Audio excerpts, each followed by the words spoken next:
Good afternoon, everybody. Welcome.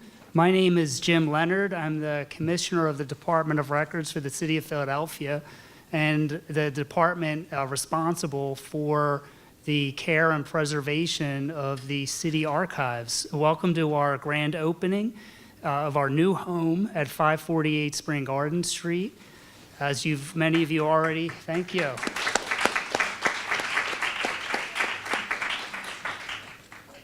As many of you may have already learned, our previous home at 3101 Market, we moved from over the course of the last few years. You'll learn a little bit more about that during the program. Just want to start out by acknowledging, before we kick off the formal remarks, our records department staff and our deputy commissioners, Monique and Tracy, who over the last few years have just poured a tremendous amount of resources and sweat and blood, sweat, and tears really into getting ready for executing and then really rehoming the city's over 300-year-old archival collection, one of the oldest in the country, that dates from the late 17th century to the present. I'd like to also acknowledge our vocal group here, who I hope you all heard. They're the Sweet 16 a cappella group from J.R. Masterman School. Dr. David Shapiro there, their vocal director, was kind enough to have them join us.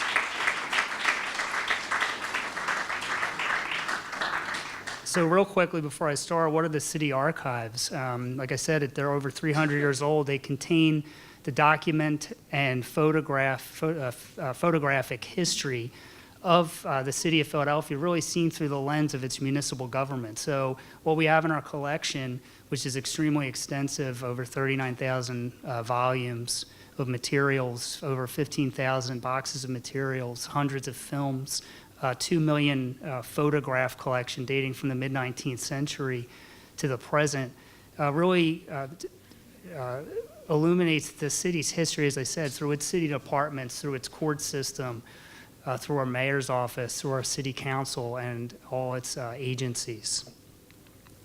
When I was appointed by Mayor Kenney in spring of 2016 to the position, I learned not long before that the archives was going to move, and I had no idea. I've worked in the city for a number of years in our law department. I had no idea really what the archives were at the time or the scope of them. So one of the first things I did in the first week was I said, well, let's go out to the archives and see them. So we went out to 3101 Market with our staff and our archivists, and they brought me into the collection, and they said, Commissioner, this is what we have to move. So there was a loud thud, which was me fainting, when I took a look at how vast and diverse the collection is. And well, what's interesting, after they picked me up off of the floor, I dusted myself off, what began was a 2-year process that's really a phenomenal thing for me, and I think for everybody who worked on the project, and really that includes over a dozen city departments and agencies, city council, the Register of Wills office, and a lot of the folks who are represented here today. And if I tried to go through them all, I'd either miss somebody or we'd run out of time. I have the privilege and honor of standing here to talk about this, but it's really the result of a tremendous collaborative effort, like I said, over the past 2 years that involved packing, preserving, planning, design, construction, and moving and rehoming of this fabulous and one-of-a-kind collection that we're all here to celebrate. So thank you to everyone for making this happen and for all of you joining us today. And with that, let's start off the formal remarks. We're going to be joined by first V. Chapman Smith to talk about the importance of archives in all of our lives, in our residents. And really, there's no better person, I don't think, to talk about this subject than V. She's a former commissioner of records, and I've learned a tremendous amount from her in the few years that I've gotten to know her. She's a tireless advocate over the course of her career for the preservation of our cities and nation's historical records. She has spent many years after the records department working at the National Archives. She has been a leader in National History Day Philly, which is a fabulous event, competition that high school students around the city take part in to develop historical research papers, and we've been proud, city administrations, for many years to be a partner with her and her team on that. She was also most recently a key member of the Octavius Catto Memorial and helped bring that to life along with Mayor Kenny's vision, and also still participates in that as part of the memorial fund for that memorial. And then most recently, we're really excited about is that V, along with a number of esteemed members of an advisory committee, which is a panel of experts convened to help support the development of content for what you see all around you, which is this stunning mural that was created by Talia Green, who's sitting right in the front row here, our local artist, who developed this as part of our Percent for Art program, and you'll hear more about that. So with that, I'd like to introduce V. Chapman Smith.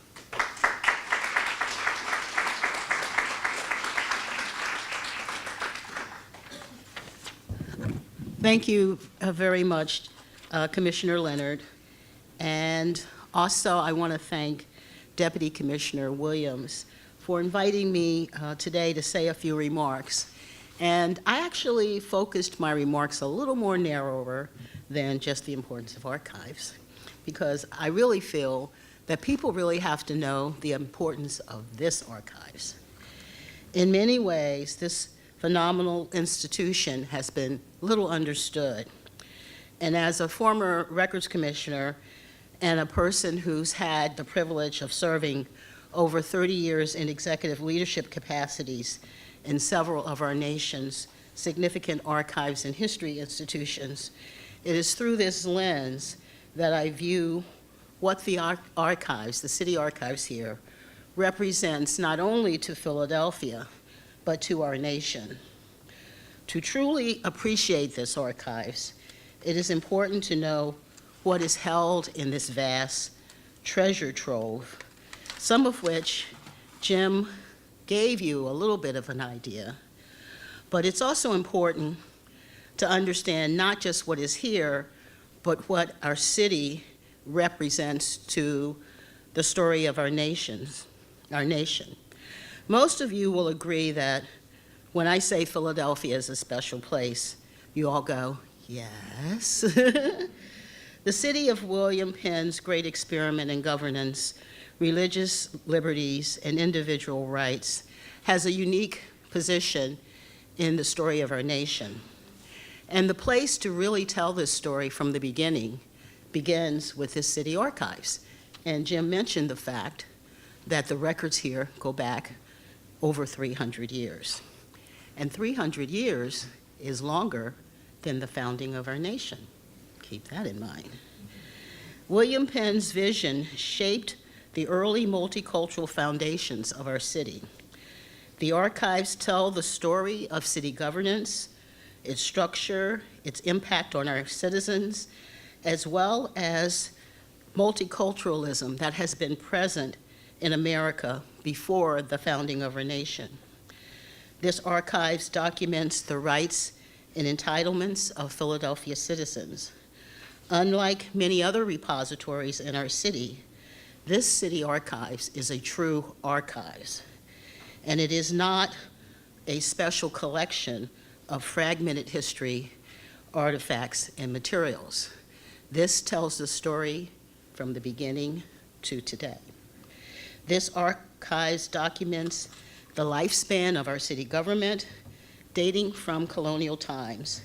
It holds the records of decisions of our mayors, our councils, city transactions with citizens, the policies and practices of operating departments, disputes of our citizens with government, and there are many of those, by the way, among other subjects. In totality, these holdings provide transparency to us today about our self-governance, making our local government accountable to citizens and providing a view of our city's place in our nation's heritage. It is worth noting that the creation of this institution grew out of a progressive reform effort that resulted in the 1951 Philadelphia Home Rule Charter that was actually approved by our citizens. It was a very thoughtful process to include creating a city archives in the Home Rule Charter. This institution was modeled on the foundation of the National Archives of the United States, the official record keeper of our nation's most essential heritage. Like the archives, the city archives maintains foundational records. In the National Archives, we call these foundational documents the Charters of Freedom, namely the Declaration, the U.S. Constitution, and the Bill of Rights. A foundational document in the city's archives is the William Penn Charter. And it's an important document to get to know and see.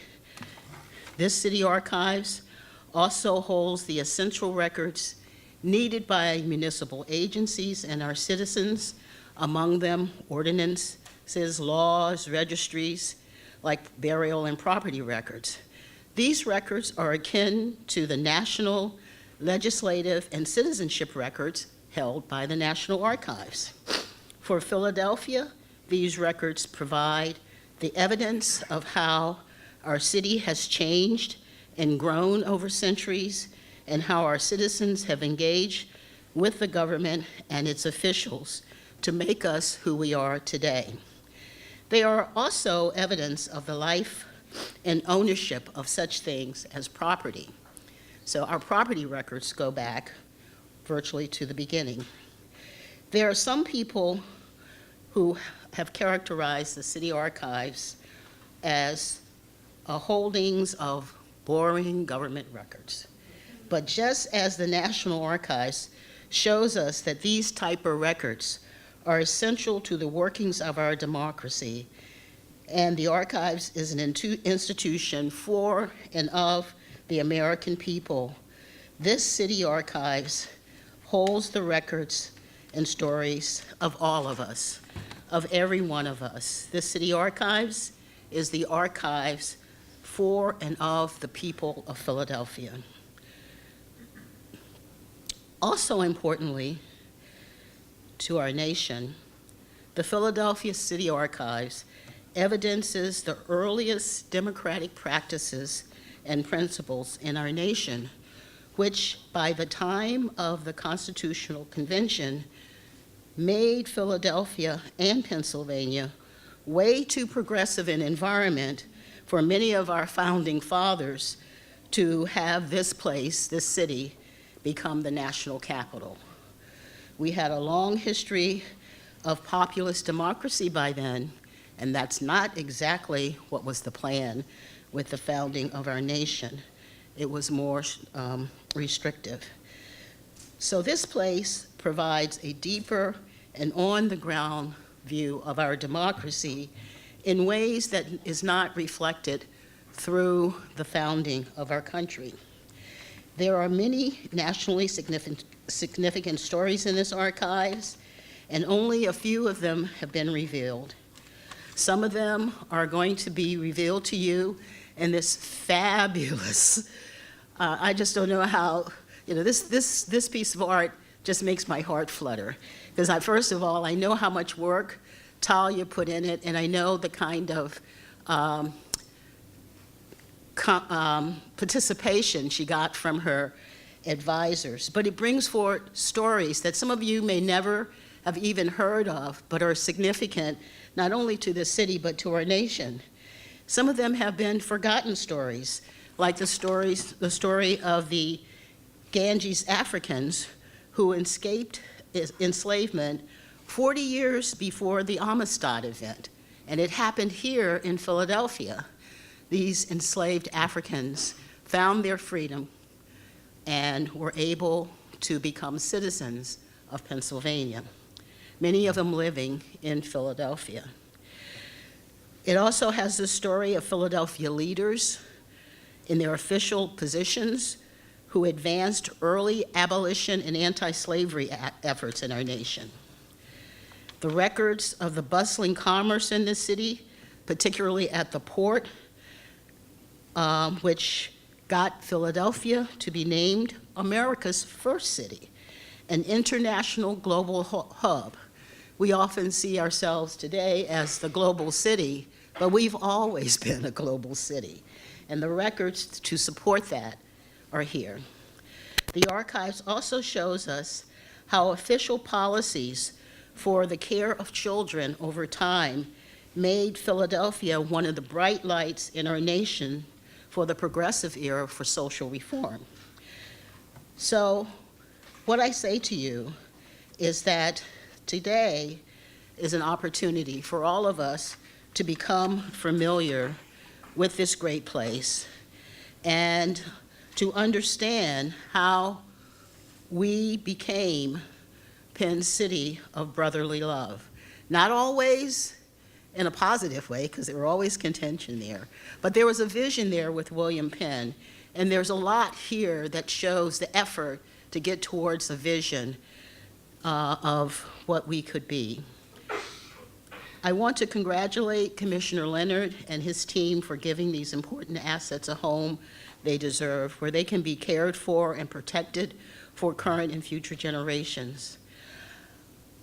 I also want to congratulate Talia and her team for creating this amazing artwork, and also for giving me an opportunity to participate in her vision. This piece tells an important story of resistance in Philadelphia and the work of our citizens to try to make this place the city of brotherly love. In closing, as a public historian, I would also like to thank the Kenney administration for keeping this project a priority, to stand as evidence that there was a miracle in Philadelphia before the Constitutional Convention in 1787. The miracle was with William Penn, and that the establishment of the city of brotherly love, and with William Penn's ideals of self-government, religious liberty, and individual rights, it gives us this place another way to look at what it means to be an American and how our nation was shaped by an important city like Philadelphia. Thank you.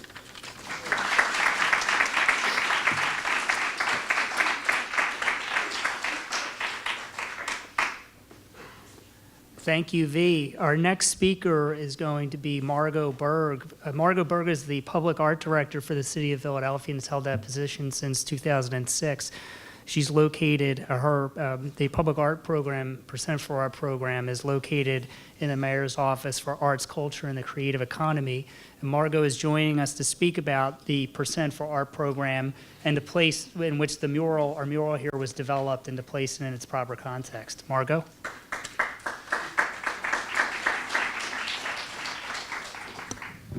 Thank you, Jim. So the Office of Arts, Culture, and the Creative Economy commissions new permanent public art through the city's Percent for Art program, which requires that any time the city build a new building or do a major renovation, 1% of the total construction cost goes to new site-specific public art, such as what you see here. We're also responsible for the care and conservation of the city-owned art, which is over 1,000 pieces throughout the neighborhoods of Philadelphia. Philadelphia actually has the oldest, the largest, and most renowned collection of public art in the country. And that's due in part to commissioning of extraordinary works of art such as this one. Ones that creatively respond specifically to the site and that encourage conversation, inquiry, and engagement. We are very proud of this newest commission created by Philadelphia artist Talia Green. And Talia is sitting right in the front row there in the green. So Talia has created a truly innovative and site-specific interactive mural, and it's entitled Charting a Path to Resistance. It chronicles the racism and discrimination of Philadelphia's past and celebrates the opposing acts of resistance by average citizens. Hi.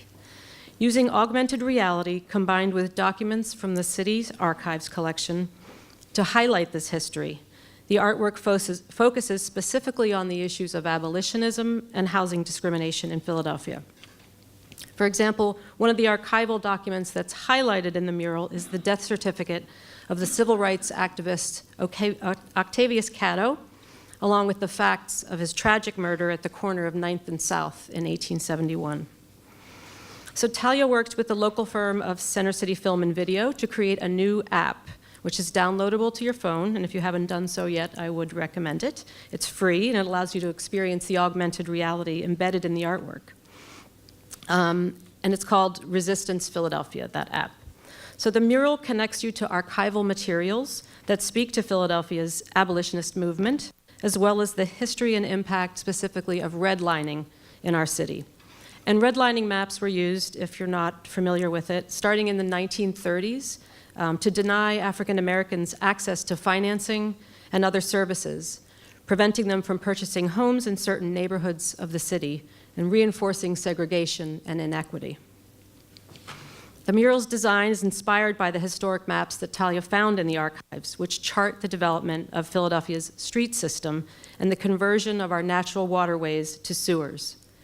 Each section of the map highlights a location that's relevant to the stories of resistance.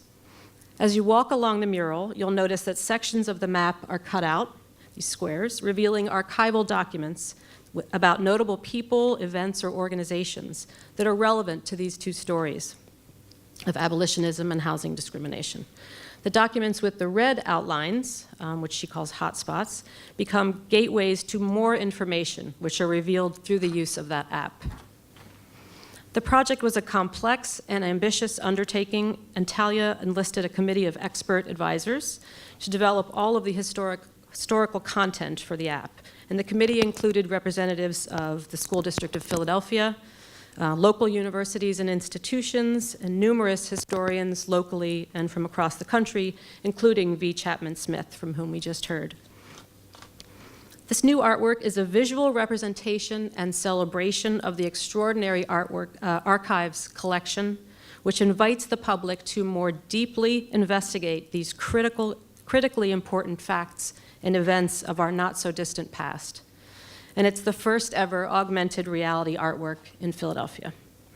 So I'm grateful for what Talia and her team have achieved here, and I'm honored to add this new work to the city's collection of public art. I want to thank Jim and the Records Department staff, including the archivist Jill Ronsley, who couldn't be here today, for all of your work and your tenacious support of this project. To our project manager, Jacques Liu, who's in the back somewhere. Yes.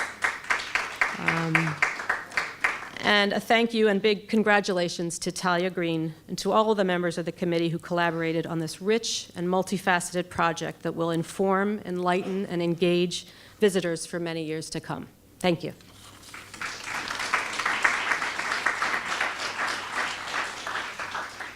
Thank you, Margot. Our next speaker I'd like to introduce is our councilman for the 1st Councilmanic District, Mark Squilla. Our new home is located in Councilman Squilla's district, and he played and council played an important role in the project. In addition to all the support that our department received over the last few years from the Kenney administration, in order to rehome and move a collection of this nature on a long-term basis required not just the administration's support, but city council. And Councilman Squilla was very supportive in that regard in introducing and supporting an ordinance that authorized the move in our new location here. And it was that act and support really that really provided the foundational step, along with the mayor's administration support, to move forward. And that's and sort of that's why we're all here today. So with that, I'd like to introduce Councilman Squilla.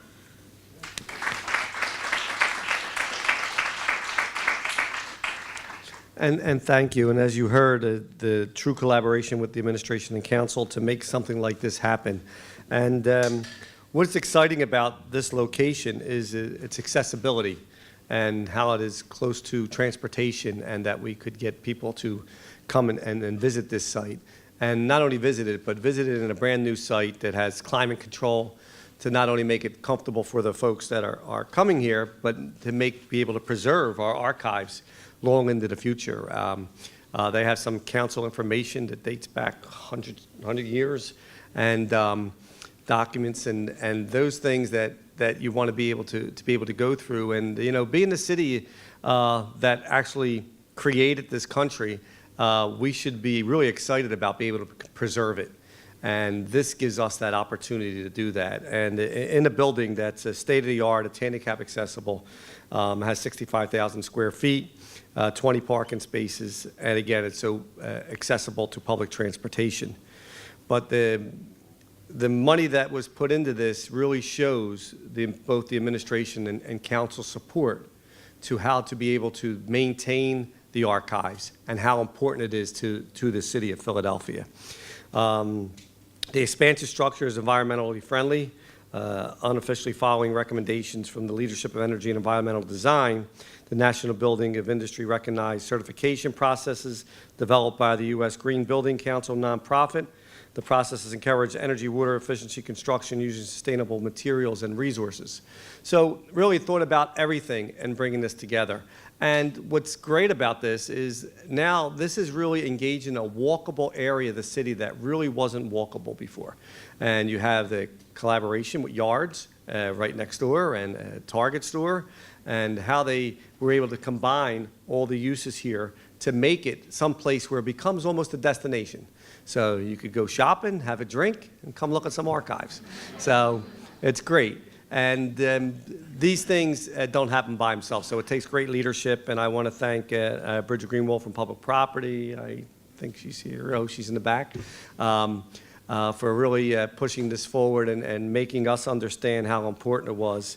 And the city, as we see as a whole, wants to make sure we're in the forefront of maintaining our history and being, I don't know if Sheila said this because she usually does, but being the first World Heritage City, it's so important that when we attract people, we have the things to back up our history and not destroy it. So again, I'm proud to be a partner here, just a small part of this. I'm really excited about cutting the ribbon and having this location for our archives, and looking for continued success in this area and for the city of Philadelphia. Thank you.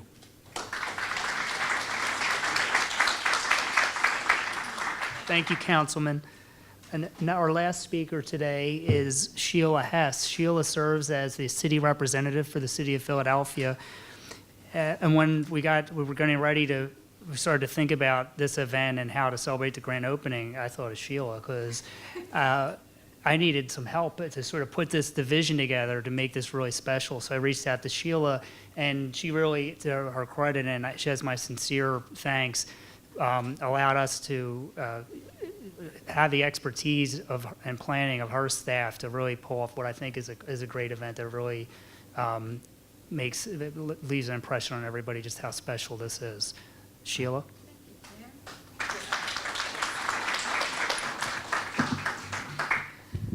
Thank you so much, Jim. Well, hello, everyone. Good afternoon. All right, what a crowd. This is awesome, Jim, right? When we came, we were scouting it out, as he said. But as Jim mentioned, I'm Sheila Hess, and I am proud to serve as city representative. But I'm actually here on behalf of Mayor Jim Kenney, because he was scheduled to be here, and unfortunately, due to the recent passing of his dad, obviously, I am here in his place. So I do ask that you continue to keep his family in your prayers. So on behalf of Mayor Jim Kenney and my entire team of the Office of City Representative, we are so excited to be here because we are going to celebrate, and that is to be part of the team that is helping to produce this grand opening of the City Archives at its newest location that you all heard about. I want to thank the city departments and the members who came out to support this event as well, that I see in the back. And Councilman Squill and Jim mentioned, but thank you so much, Bridget Greenwald, our Commissioner of Public Property, and her team, and Amy Curlin, I see our Chief Inspector. So thank you so much for being here to support and for all that you did to make today happen. It's a small gathering, but it's a big occasion. The meaning is really monumental as well, and it puts a stamp on Philadelphia history, as you heard V mention, and it shines the light brilliantly on our city's legacy, the originality, and the identity right here in the nation's birthplace. So it's a treasure trove of written and visual knowledges and information for all ages, and every single age from young to old. And if information is power, as John F. Kennedy once said, then this indeed is one powerful place. Really simply put, it screams, "We are Philadelphia," and today you are standing inside history. So this is truly a very, very important public space of preservation. It's a home for our precious city's history, all under one kept very ultra-modern roof. And it is a place that's also near and dear to my heart, since my department, as you heard, the Office of City Representative, we have a place in this building because in our role, we provide photographic services for official city events, and the mayor, including all the public, all the civic, all the ceremonial, and all the special events in the city. And so for that, the record, in recent years, we furnished the city archives, and we were glad to provide with a collection of about 75 boxes from 1950s to the present. Now, the content included like photographs and albums and slides and video of city celebrations, all of our parades, and we hope to have more to come, award ceremonies, dedications, and material from famous people and dignitaries, and sporting events. Some of the images highlight from Billie Jean King to Martin Luther King to Queen Elizabeth. So we certainly have a proud part in 2 million photographs that are here in this collection at the Department of Archives. So the City Archives documents the areas where Philadelphia government has touched the lives of all of our residents, even our health, education, human rights, transportation, natural resources, economic development, taxes, land use, property, and the list goes on, and this is all under Jim and his team's responsibility. So what's even more important than the new location here on Spring Garden Street of the City Archives is, as you heard, the accessibility and the ease of services that are being provided to our patrons. So, on behalf of the City of Philadelphia and Mayor Kenny, we want to thank the Records Commissioner, Jim Leonard, Deputy Commissioner Tracy Williams, and the entire staff of the Records Department team for helping to make this move happen.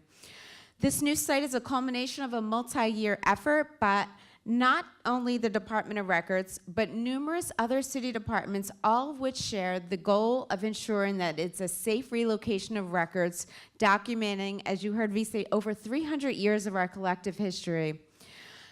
And the best part is this installation now. No one else has a state-of-the-art artwork that we do, and it is the interactive public art that you heard Margot mention, charting a path to resistance. And it's serving as a very great educational resource for our students, for all the historians that are here and that will travel to come to this site, patrons who are interested in learning more about the evolution of our great city into this integrated metropolis.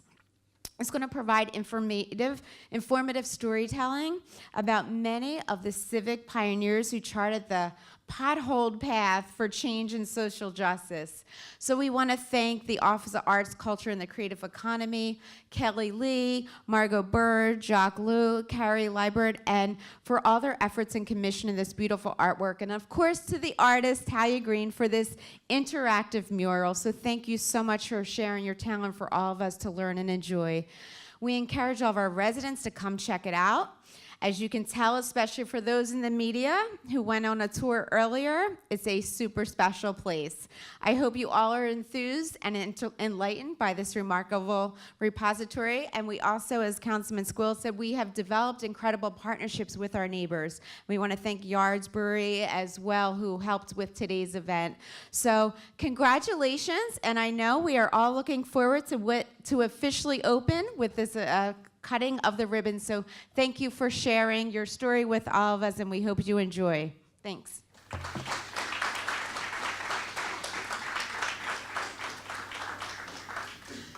Thank you, Sheila. Before we break and do the ribbon cutting and wrap up, I'd just like to point out a few things, housekeeping matters. Importantly, up here, this screened-in area up beside Councilman Squilla is a reflection booth.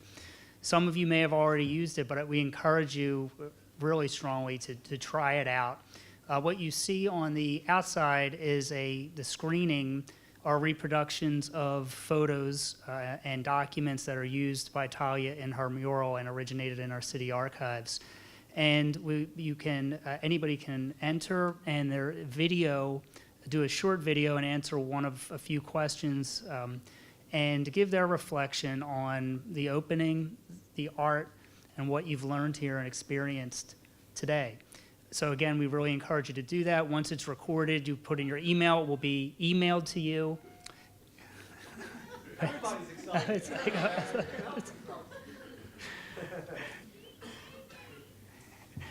like, so, excuse me. So, yes, back to the booth. Okay. So, when you video your short segment, it will be emailed to you, and then we encourage you to share it on your social media accounts. Our hashtag is #ArchivesPHL. And again, as you can tell from here and from Sheila and everybody, we really want to get the word out about our archives, and you can help us do that and hopefully have a good experience in sharing your reflections. If you'd like, before we break, we have and do the opening. After the ribbon cutting, Yards Brewery, as Sheila mentioned, has been kind enough to sponsor the event and is providing refreshments and hors d'oeuvres in one of our public rooms right down this hallway down here. And last, if anybody would like to take a tour, the media already took a tour of the archives collection, and saw some of materials that we have out and our archivists are prepared to talk about. If any of you'd like to take a tour, you can also gather at the end of the hallway out here, and groups of about 8 to 10 will take through for about a 10 to 15-minute tour, and then you can have some refreshments. And I think with that, we're ready to do the ribbon cutting.